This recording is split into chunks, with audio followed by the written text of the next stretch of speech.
మాట్లాడేటువంటి అవకాశం ఇచ్చినందుకు ఈ మంత్రివర్యులు ఇంకెంతంత ధనం అవసరమో వివరంగా చెప్పడం జరిగింది.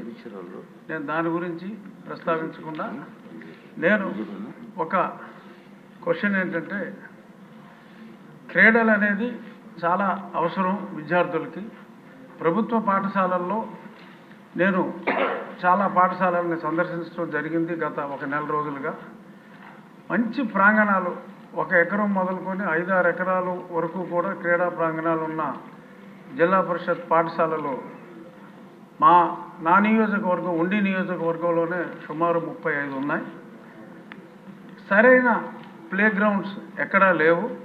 సో కాబట్టి ఆ ప్లే గ్రౌండ్స్ క్రియేట్ చేసి పిల్లల్లో ఒక క్రీడా స్ఫూర్తి, అంతసేపు పరీక్షలు మార్కులు రాకపోతే ఆత్మహత్యలు ఇటువంటివి కాకుండా ప్రతిరోజు ఫిజికల్ డైరెక్టర్స్ ఉన్నారు, వాళ్ళకి పని లేదు.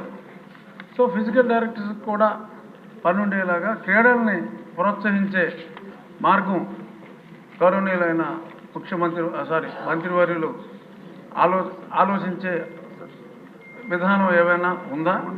ఈ విషయంలో నేను నా నియోజకవర్గంలో జన్మభూమి చంద్రబాబు నాయుడు గారి జన్మభూమి స్ఫూర్తితో కొన్ని కార్యక్రమాలు చేపట్టడం జరిగింది.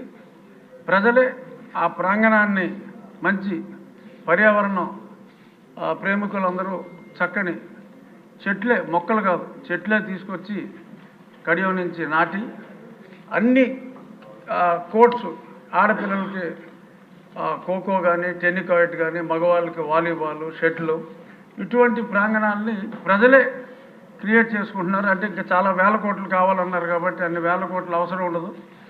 ఆ మధ్య పవన్ కళ్యాణ్ గారు ఆయనతో టీ తాగితే కూడా ఒక ఫండ్ రైజింగ్ పెట్టారు. అలాగే లోకేష్ గారితో అరకు కాఫీ తాగడానికి కూడా చాలామంది ముందుకు వస్తారు. సో ఆయన అలాంటి కార్యక్రమం ఏదైనా పెట్టే ఉద్దేశం ఉందా అని క్వశ్చన్ రూపంలో అడుగుతూ, ఆయన స్ఫూర్తితో చాలామంది ఈ స్కూల్స్లో ఈ క్రీడల డెవలప్మెంట్కి అంత తొందరగా బెల్ కొట్టేయచ్చు సార్ అని అంత సమయం తీసుకోవాలి. లేదు, అనుబంధం జస్ట్ అయిపోవచ్చు సార్.